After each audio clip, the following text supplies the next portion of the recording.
My wife was going to come, but the kids started school, so she couldn't take that time away. Well, I'm a military wife, and I just want to say from somebody whose husband is gone all the time, that I just give props to you guys, because I know that's got to be hard. So, welcome, thank you. Thanks for doing what you guys do to let them do what they do. All right. And I've got the next question of the man in a Detroit hat. That's just wrong. Thank your husband for us. Fingers are in first place. Loaded weapons aside, have any of you guys ever gone into a place that was just the environment was so strange or creepy or weird that you didn't really want to go in there? And where was that? Oh yeah. And then there's a side that I have. Tango, what's your hat size? My hat size? Hat Big, size. real big. Medium large. Medium large? Okay, there you go. So, As for the cases, yeah, a lot of the cases we do will never air. Some of them fall under a confidentiality agreement, because we also do cases specifically for certain churches as well, with the home teams and stuff of that nature. So I can't get into too much detail, but we do get sent out to a lot of reports of negative type hauntings, possessions, things of that nature. Once again, usually it's the homeowner. That's why you don't want to be there. Yep. But you got to be there anyway. You got to help people. how about from an international perspective? Has there been some you just didn't want to stay? I wouldn't say places we didn't want to stay, but certainly places like Dracula's Castle, when you have to climb up over 1,000 steps carrying all the gear. And then you get there and you have no evidence after 2 nights of investigating. Probably couldn't do without that. But your abs were and your arms were all happy for all that exercise. Always looking good, Mama. And next question. Yes. This is freaky already. Everybody look at this. See, this is the kind of situation where we wouldn't want to be there. You are a scary, scary client. I just wanted to know what frightens you the most. What frightens you the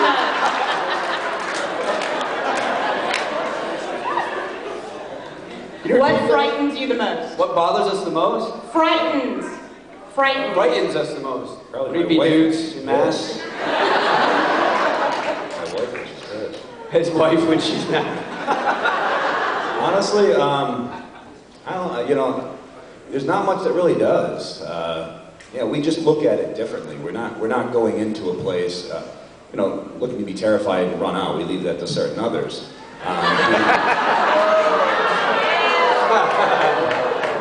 But we're in there trying to find this stuff, so we're not really looking at it as frightening.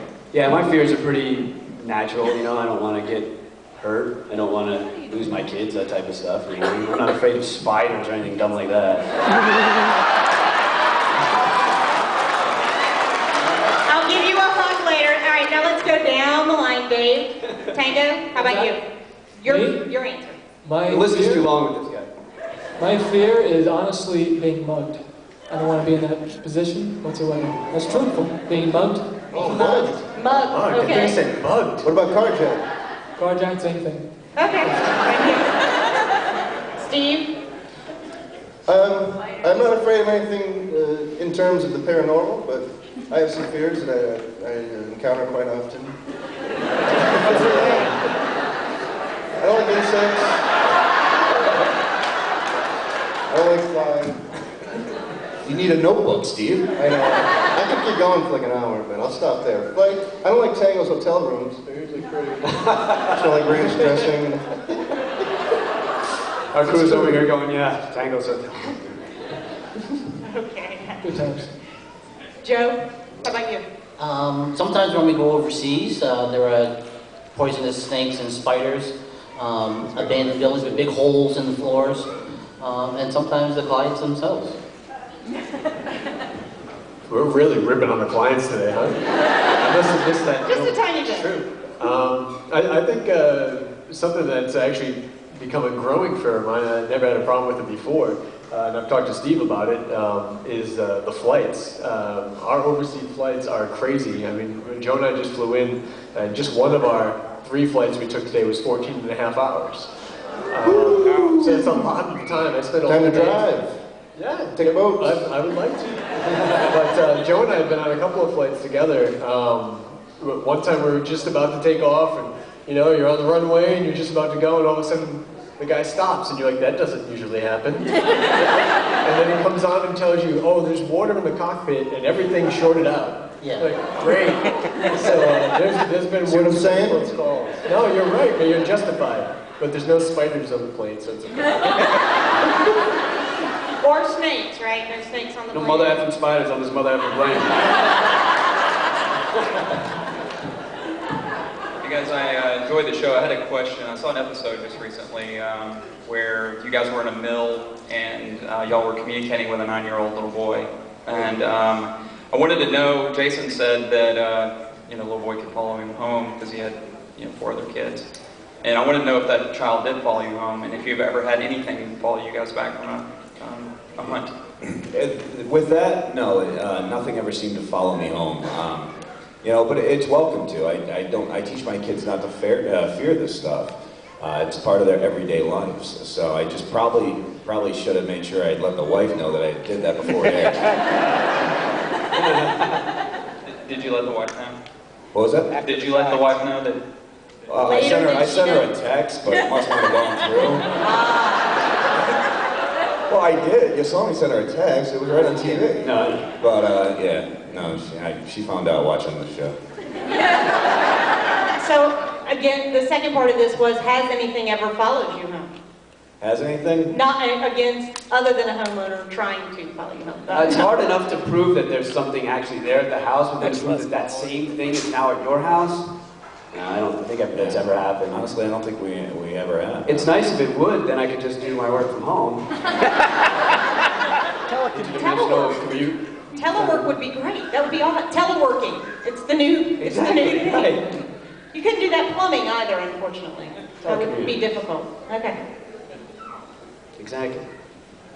I just had a quick question. How would you say the world of paranormal research has expanded since you started TAPS and the shows have been on the air?